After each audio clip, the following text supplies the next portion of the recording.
Hello, welcome. सभी का स्वागत है इस प्यारे से अनोखे से वीडियो में। बच्चों, आज अपन अब केमिस्ट्री का जो एक पार्ट होता है, ऑर्गेनिक केमिस्ट्री, जो बच्चों को नंबर भी बहुत लाती है पर थोड़ा सा रटना भी पड़ता है। हाँ, तो उस ऑर्गेनिक केमिस्ट्री के हीरो, सही सुना आपने, उस ऑर्गेनिक केमिस्ट्री के हीरो की चर्चा आज अपन करेंगे। क्यों उसे हीरो कहते हैं? आपको पता है, कोई भी पिक्चर होती है, हीरो और उसकी हीरोइन के चारों तरफ ही घूमती है।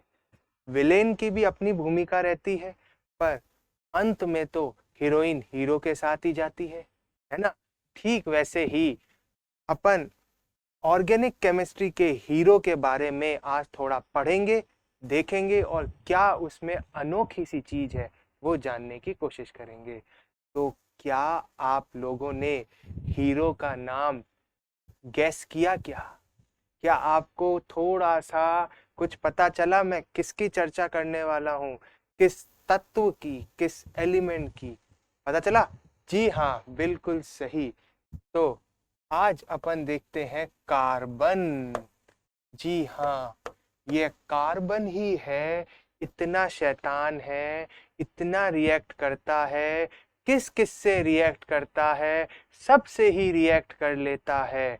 इसीलिए इतने रिएक्टिव। अब मैं इसको ज्यादा रिएक्टिव तो ना कह के ये बोलूंगा कि बहुतों से कर सकता है, जिसके कारण इसको पढ़ने के लिए, समझने के लिए या इसके हीरोगिरी की को सही स्थान देने के लिए केमिस्ट्री में एक अलग ही शाखा, एक अलग ही ब्रांच इसके नाम कर दी गई और उसे कहते हैं ऑर्गेनिक केमिस्ट्री। ठीक है। अब सी, ये कार्बन तो आपने 9th 7th 8th 9th लगभग हर क्लास में पढ़ा होगा। कार्बन पहले ही दूसरे पीरियड में आ जाता है अगर आप पीरियोडिक टेबल को देखोगे तो अब मैं आपको कार्बन की थोड़ी सी जानकारी दूं, जो आपको पता ही है वैसे तो, कि कार्बन का जो एटॉमिक नंबर होता एटॉमिक नंबर क्या होता है? 6 होता है ना? सही बोला। इसका मतलब क्या है? इस हीरो के 6 प्रोटॉन है और 6 इलेक्ट्रॉन है। बिल्कुल सही। तो इस हीरो के 6 प्रोटॉन है, 6 इलेक्ट्रॉन है। अब जो प्यारे प्यारे मासूम बच्चे बैठे हैं वो जानते हैं कि इसकी कॉन्फ़िगरेशन, जो इसकी इलेक्ट्रॉनिक कॉन्फ़िगरेशन होती है, वो लिखी जाती है कैसे? 2,4, है ना? और जो बड़े बच्चे बैठे हैं, थोड़े से बड़े हैं, वो भी नादानी है पर बड़े हैं, उन्हें पता है कि इसकी कॉन्फ़िगरेशन लिखी जाती है 2s2 2p2। आया ना? ना ये गलत है ना ये गलत है, दोनों ही सही है। क्योंकि छोटे बच्चे हैं, उनको छोटी चीजें अच्छे तरीके से समझ आए, इसलिए आसान भाषा में ये लिखते हैं 2,4। इसको कह देते हैं, ये कौन सा शेल हो जाता है? इसको कह देते हैं के शेल, ये के, ये एल, है ना? पर जैसे जैसे बच्चा बड़ा होता जाता है तो थ्योरी भी थोड़ी बड़ी होती जाती है, थोड़ी सी उसको ट्रिकी बनाने के लिए एक्चुअल जो वास्तविकता में साइंस में कैसे प्रदर्शित करते हैं कॉन्फ़िगरेशन, वो ये होती। समझ गए? तो ये तो रही कार्बन की मतलब बेसिक चीज। चलो, अब ठीक है, कार्बन की कॉन्फ़िगरेशन पता है तो इससे क्या? तो बच्चों, एक चीज देखो, कार्बन के पास आखिरी शेल में 4 इलेक्ट्रॉन है ना? 4 इलेक्ट्रॉन हुए। 4 इलेक्ट्रॉन मतलब 4 वैलेंस इलेक्ट्रॉन्स। ओके, इसका मतलब क्या है? ये हीरो ऐसा है जो 4 के साथ जुड़ना चाहता है। बात समझ आ गई है ना? एक समय में ये 4 बॉन्ड बनाएगा। अगर इसने 4 बॉन्ड नहीं बनाए तो ये हीरो अधूरा है ना? उदास रहेगा। बात समझ आई? अब अब आप पूछोगे कि भाई ये 4 बॉन्ड कैसे बनाएगा? तो देखो, क्या क्या तरीके हैं बनाने के। या तो ये 3 ट्रिपल एक सिंगल बॉन्ड बनाए। भाई एक तरीका तो ये 3 ट्रिपल एक सिंगल, या 2 डबल 2 डबल, ये भी एक तरीका है, 4 बॉन्ड बना रहा है।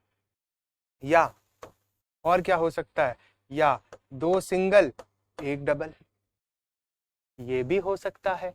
और क्या, और क्या, और ये, या चारों सिंगल।